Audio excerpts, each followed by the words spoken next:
सगळ्यांना सगळ्यात आधी श्री स्वामी समर्थ.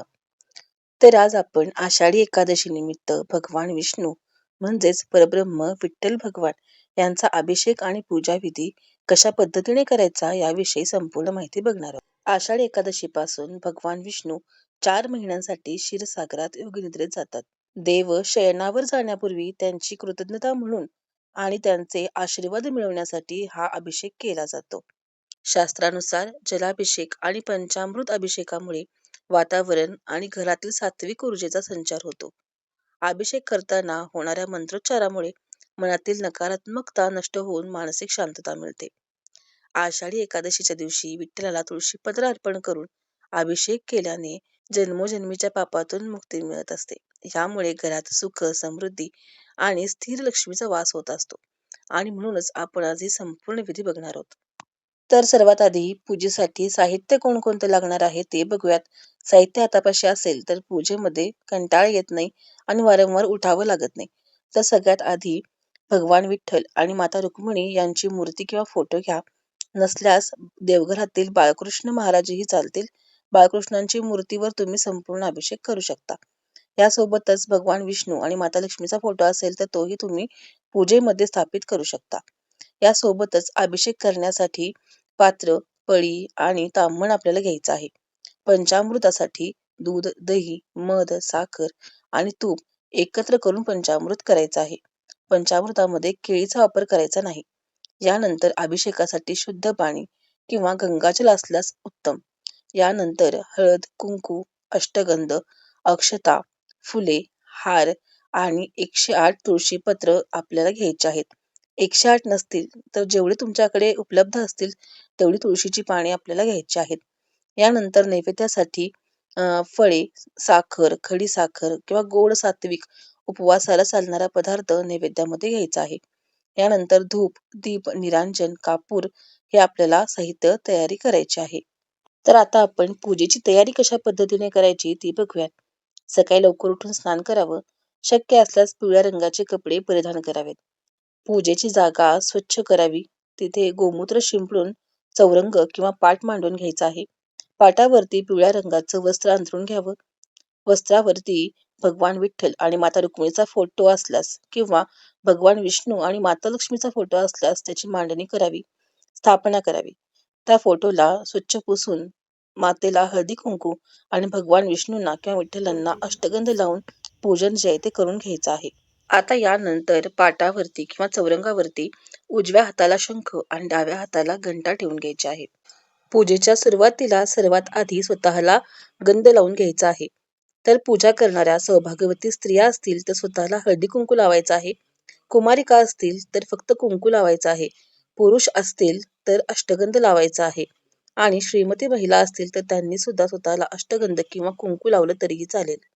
आता यानंतर पूजेची सुरुवात सगळ्यात आधी दीपपूजन करून करायचं आहे. आपण पूजेसाठी जो दिवा लावलेला आहे त्या दिव्याला हळदी कुंकू, अक्षता आणि फूल अर्पण करायचं आहे. यानंतर शंखाची आणि घंटाची सुद्धा पूजा आपल्याला करायची आहे. शंखाला अक्षता वाहायच्या नाहीयेत, घंटीला मात्र फूल, अक्षता सर्व काही अर्पण करायचे आहेत. यानंतर सगळ्यात आधी आपण आचमन करणार आहोत. यासाठी ताम्हणासमोर बसून उजव्या हातावर पळीने पाणी घ्यावं. प्रत्येक मंत्रानंतर पाणी प्राशन करायचं आहे. ओम केशवाय नमः पाणी प्यायचं. ओम नारायणाय नमः पाणी पिऊन घ्यायचं आहे. ओम माधवाय नमः पाणी पिऊन घ्यायचं आहे. पुढील नावाला पाणी ताम्हणामध्ये सोडायचं आहे. ओम गोविंदाय नमः पाणी घेऊन ताम्हणामध्ये सोडून द्यायचं आहे. आता यानंतर पुढील नावांना हात जोडून वाचन करायचं आहे. ओम गोविंदाय नमः, ओम वैष्णवे नमः, ओम मधुसूदनाय नमः, ओम त्रिविक्रमाय नमः, ओम वामनाय नमः, ओम श्रीधराय नमः, ओम ऋषिकेशाय नमः, ओम पद्मनाभाय नमः, ओम दामोदराय नमः, ओम संकर्षणाय नमः, ओम वासुदेवाय नमः, ओम प्रद्युम्नाय नमः, ओम अनिरुद्धाय नमः, ओम पुरुषोत्तमाय नमः, ओम अधोक्षजाय नमः, ओम नारसिंहाय नमः, ओम अच्युताय नमः, ओम जनार्दनाय नमः, ओम उपंद्राय नमः, ओम हरये नमः, ओम श्री कृष्णाय नमः. आता यानंतर आपल्याला संकल्प करायचा आहे. संकल्पासाठी उजव्या हातामध्ये पाणी घ्यायचं आहे. एक फूल आणि अक्षता यामध्ये घेऊन संकल्प करायचा आहे. संकल्प मी वरती स्क्रीनवर दिलेला आहे त्याप्रमाणे तुम्ही उच्चारण करू शकता. श्रीमद्भगवतो महापुरुषस्य विष्णुराज्ञया प्रवर्तमानस्य अद्य ब्रह्मणे द्वितीये परार्धे श्वेतवराहकल्पे वैवस्वतमन्वन्तरे अष्टाविंशतितमे कलियुगे कली प्रथमचरणे जम्बूद्वीपे भरतवर्षे भरतखंडे दंडकारण्यदेशे गोदावर्या दक्षिणतीरे अमुक या ठिकाणी तुम्ही तुमच्या गावाचं किंवा शहराचं नाव घेऊ शकता. बौद्धावतारे पराभव नाम संवत्सरे दक्षिणायने वर्षा ऋतो महामांगल्यप्रदे आषाढ मासे शुक्ल पक्षे एकादश्याम शुभ पुण्यतिथौ शनिवार वासरे अनुराधा नक्षत्रे ब्रह्मयोगे विष्टीकरणे एवं गुणविशेषण विशिष्टायाम शुभ पुण्यतिथौ.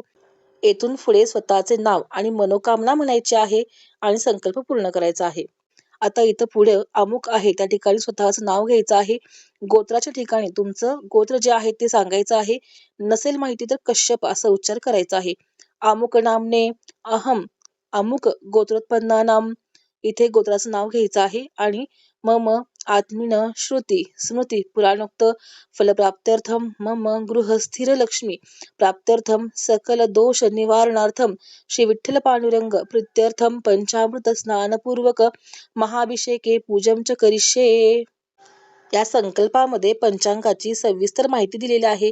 फक्त स्वतःचे नाव गोत्र तुम्ही कोणत्या ठिकाणी राहता या गोष्टी स्वतःच्या घाला आणि हा संकल्प पूर्ण होऊन जाईल.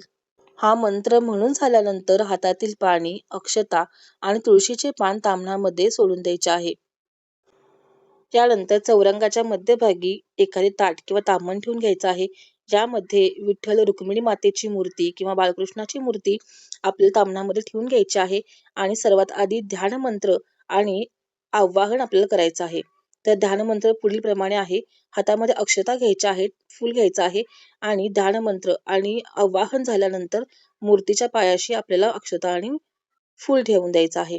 तर बघा, ओम नमो भगवते वासुदेवाय श्री विठ्ठल पांडुरंगाय नमः ध्यायामी आवाहयामी आसनं समर्पयामी. फूल आणि अक्षता मूर्तीला वाहायच्या आहेत. आता पाद्य आणि अर्ध्य कसं करायचं ते सांगणार आहे. तर हातामध्ये पाणी घ्यायचं आहे आणि 1 चमचा पाणी घेऊन पुढील मंत्र म्हणून ताम्हणामध्ये सोडायचं आहे. श्री विठ्ठलाय नमः पाद्यम अर्ध्यम च समर्पयामी. आता वाटेतील पंचामृत भगवान विठ्ठल रुक्मिणी यांच्या मूर्तीवरती सोडायचे आहे. श्री विठ्ठलाय नमः पय दधी घृत मधुन शर्करा स्नानम समर्पयामी. 5 चमचे पंचामृत सोडून द्यायचं आहे. यानंतर शुद्ध पाण्याची किंवा गंगाजलाची धार धरून विठ्ठलाला स्नान घालायचं आहे. ओम नारायणाय विद्महे वासुदेवाय धीमहि तन्नो विष्णू प्रचोदयात. श्री विठ्ठलाय नमः शुद्धोदक स्नानम समर्पयामी. या पद्धतीने स्नान घालून घ्यायचं आहे. आणि यानंतर पुरुष सुक्त म्हणत आपल्याला पुढील पाण्याचा अभिषेक करायचा आहे. इथे तुम्ही 1 वेळा किंवा 16 वेळा 24 वेळा पुरुष सुक्ताची आवर्तने करू शकता. यासोबतच रुक्मिणी माताही आहेत, त्यामुळे 1 वेळा श्रीसुक्त घ्यायला विसरायचं नाहीये. आणि अशा पद्धतीने आपल्याला शुद्ध पाण्याने पुरुष सुक्त आणि श्रीसुक्त म्हणत अभिषेक करून घ्यायचा आहे. हा पाण्याचा अभिषेक झाल्यानंतर मूर्ती स्वच्छ वस्त्राने पुसून कापसाचे वस्त्र आणि जानवे अर्पण करायचे आहेत. श्री विठ्ठलाय नमः वस्त्रम उपवस्त्रम च समर्पयामी. चंदन आणि अक्षता विठ्ठलाच्या कपाळावरती चंदन, गोपीचंद आणि बुक्का लावून घ्यायचा आहे. अक्षता अर्पण करायच्या आहेत. माता रुक्मिणी यांना हळदी कुंकू आणि अक्षता अर्पण करायच्या आहेत. श्री विठ्ठलाय नमः गंधम अक्षता समर्पयामी. श्री रुक्मिणी माताय नमः गंधम अक्षता समर्पयामी. यानंतर विठ्ठलांना फुलं अर्पण करायचे आहेत.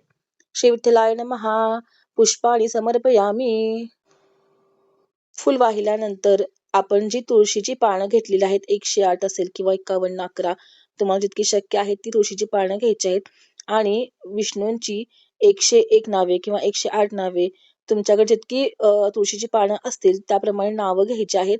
आणि प्रत्येक नामासह आपल्याला तुळशीची पानं जी आहेत ती विठ्ठलांच्या मूर्तीवरती अर्पण करायची आहेत. तर बघा, ओम केशवाय नमः 1 तुळशीचं पान व्हायचं. ओम नारायणाय नमः 1 पान जे आहे ते व्हायचं. अशा पद्धतीने आपल्याला नाम घेऊन तुळशी दल अर्पण करायचे आहेत. ही नावं तुम्हाला विष्णू सहस्रनाम स्तोत्राच्या पुस्तकामध्ये मिळून जातील. तुळशीपत्र अर्पण केल्यानंतर देवांना धूप आणि दीप दाखवायचा आहे. तर चंद्राकार 3 वेळा धूप दाखवावा. श्री विठ्ठलाय नमः धूपमग्र अर्पयामी. यानंतर दिवा दाखवायचा आहे. श्री विठ्ठलाय नमः दीपम दर्शयामी.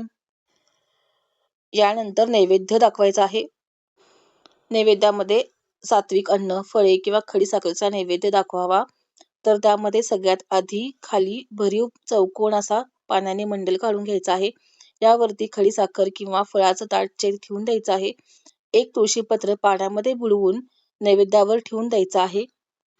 ओम सत्यवर्तंती परिसिंच्यामि ओम तत्सवितुर्वरेण्यं भर्गो देवस्य धीमहि धियो न प्रचोदयात्. आता तुळशीचं जे पान आहे ते 3 वेळा नैवेद्यावरून गोलाकार फिरवून घ्यायचं आहे. ओम प्राणाय स्वाहा, अपानाय स्वाहा, ओम व्यानाय स्वाहा, ओम उदानाय स्वाहा, ओम समानाय स्वाहा, ओम ब्रह्मणे अमृतत्वाय स्वाहा. यानंतर हातातील तुळशीचे पान देवाकडे देठ करून ते देवासमोर ठेवून द्यायचं आहे. अशा प्रकारे नैवेद्य दाखवण्याची विधी पूर्ण झाली आहे. यानंतर आरती आणि प्रदक्षिणा करायची आहे. एकादशीच्या दिवशी विशेषतः विष्णू सहस्रनाम स्तोत्राचं वाचन करा, पुरुष सूक्ताचं वाचन करा. गीतेचा 15वा अध्याय या दिवशी विशेषतः वाचन केला जातो. व्यंकटेश स्तोत्राचं वाचन तुम्हाला करायचं आहे. यानंतर देवाला हात जोडून पुढील प्रार्थना करायची आहे. हे विठ्ठला, हे पांडुरंगा, आज आषाढी एकादशीच्या या पवित्र दिवशी मी तुझा पंचामृत अभिषेक आणि पूजा केली आहे. ही पूजा माझ्या भक्तीनुसार मी तुला समर्पित करत आहे. तिचा स्वीकार कर. हे देवा, माझ्या कुटुंबाला उत्तम आरोग्य, सुख, समृद्धी आणि दीर्घायुष्य लाभू दे. आमच्या घरात नेहमी शांतता आणि स्थिर लक्ष्मीचा वास असू दे. माझ्या मुलाबाळांना, परिवाराला सद्बुद्धी आणि योग्य मार्ग दाखव. आमच्यावर आलेली सर्व संकटे आणि इडापिडा दूर कर. हे विष्णू माऊली, पूजेदरम्यान माझ्याकडून कळत नकळत मंत्रांमध्ये, विधीमध्ये किंवा साहित्यामध्ये काही चूक झाल्यास मला तुझं लेकरवाळ बाळ समजून क्षमा कर. तुझी अथांग कृपा आणि आशीर्वाद माझ्यावर व माझ्या परिवारावर नेहमी राहू दे. पुंडलिक वरदा हरी विठ्ठल, श्री ज्ञानदेव तुकाराम, श्री पंढरीनाथ महाराज की जय. तर अशी प्रार्थना भगवान विठ्ठलांना करायची आहे आणि ही पूजा समाप्त होत आहे. तर ही पूजा जी आहे, तुम्हाला काही मंत्र किंवा स्तोत्र यातले येत नसतील तर काय करा, हा व्हिडिओ लावून ठेवा आणि याच्या सोबतीनं तुम्ही संपूर्ण पूजन सुद्धा करू शकता. तर तुम्हाला हा व्हिडिओ आवडला असेल तर प्लीज एक लाईक करा, शेअर करा आणि सबस्क्राईब करायला विसरू नका. श्री स्वामी समर्थ.